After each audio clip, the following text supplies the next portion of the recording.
Hi, this is YANIQUE. You are watching Real Black. We're at Urbanworld's 2014 Film Festival for the red carpet premiere of Beyond the Lights. Why you wanna fly, blackbird? You ain't ever gonna fly. Why you wanna fly? You wanna be a runner-up? You wanna be a winner? You ain't ever gonna fly. No place big enough for hope. Noni is supposed to be the girl that every guy wants. We're selling fantasy here. All right, let's lose the jacket. Cause your mama's name was Sloan. Everybody says I'm special because I have this voice, but I'm just saying what everybody else wants me to say. Can you look at me for a second? No, wait! Hey, look at me! I see you. I see you. GINA Prince-BYTHEWOOD and I have been friends for a very long time.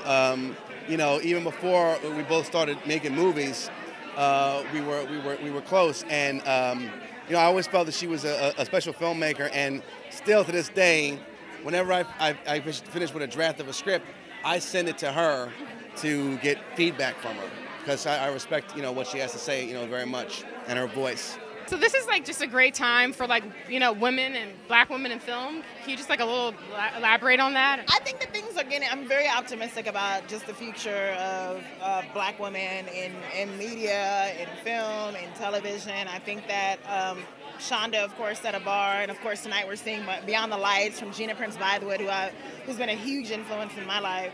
So I can only hope that it's going to get better, and we're hoping to really help to change the landscape of television on our end as well. This movie is very, very special because it is really black love and it's so beautiful and it's about something and performances are amazing and GINA really gave it her all and I'm so excited for people to see it.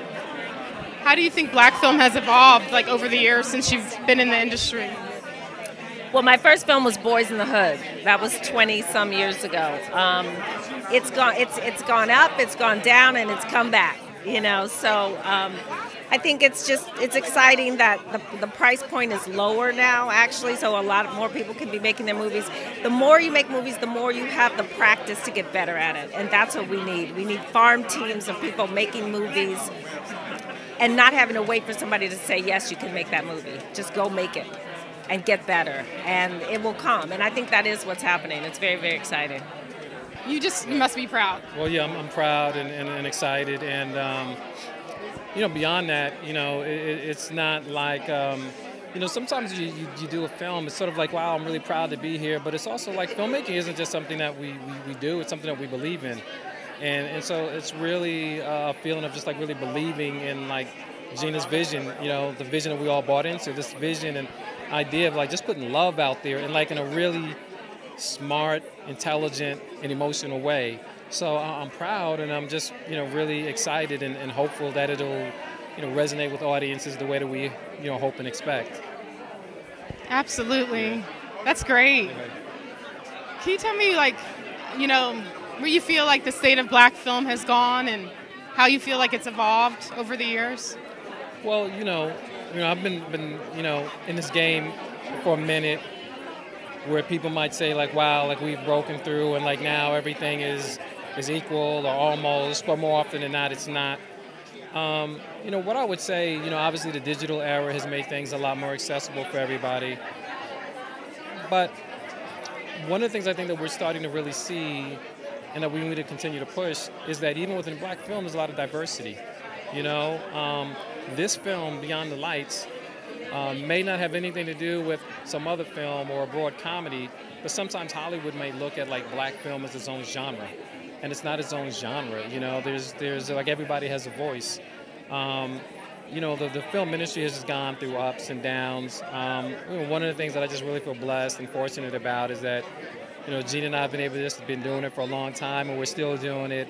And I just really think for us the key is just having a cause bigger than yourself. And I think the fact that we have a cause bigger than ourselves just keeps us hungry, keeps us wanting to do it, keeps us wanting to just continue to evolve with whether the industry is going up or down. We still have a voice that needs to be heard and to fight through not letting your voice be muted. The biggest challenge in the industry is really not whether or not black film is up, black film is down. But really the biggest challenge is just maintaining your level of idealism. And if you can maintain a level of idealism, then you're going to just bust through and do what needs to be told and help evolve this thing that Gina and I like to call the cinema rights movement. What inspired you to write this film, you know, and tell the story of Noni Jean? Yeah, I wanted to do a love story, and I wanted to make a music film. And I thought it would be a good thing to marry the two. And I really wanted to deal with the R&B and hip-hop world. It's a world that I'm very familiar with, that I have a love-hate relationship with.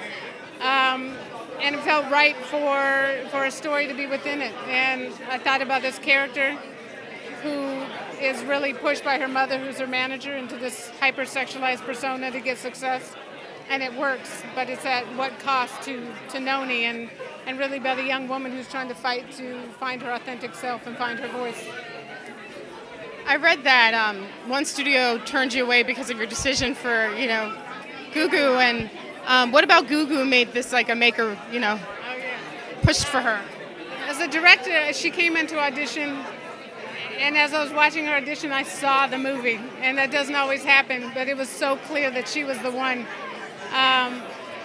And so I knew I had to fight for her. And she wasn't a star yet, but I could tell she is going to be a star, and it's amazing to now see her blow up so quickly with Belle and now this film, which shows her range because this character is 180 degrees away. And she's a star, and the work that she put in for this character is really phenomenal because this is not her world at all, and she had to work with a dream for hours at a time, and Lorianne Gibson 3-4 hours a day, and really to create this character that you believe is a real pop star. And I know that you've been making films, you know, almost as long as Urbanworld. How do you feel that like black film has evolved? Wow, good question. You know, it's weird because it keeps going through cycles where we'll have a couple really good years and then nothing. But what I do love is it seems right now, especially at Urbanworld, there's just, you know, there's more black women here and black female directors, and that's definitely something new, but, you know, there's more voices that are being pushed to the front and being accepted, and that's what I'm excited about.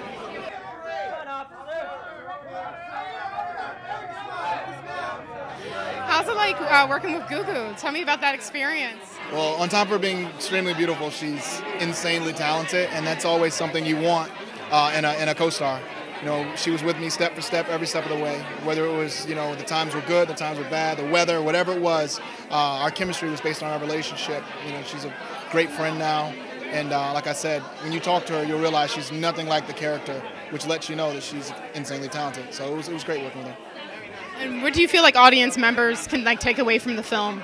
One, that the language of love is something that can break down any barrier, you know what I mean? And then two, that, you know, find yourself. Your identity is so important. Knowing who you are, you have to know who you are before you can love anyone else.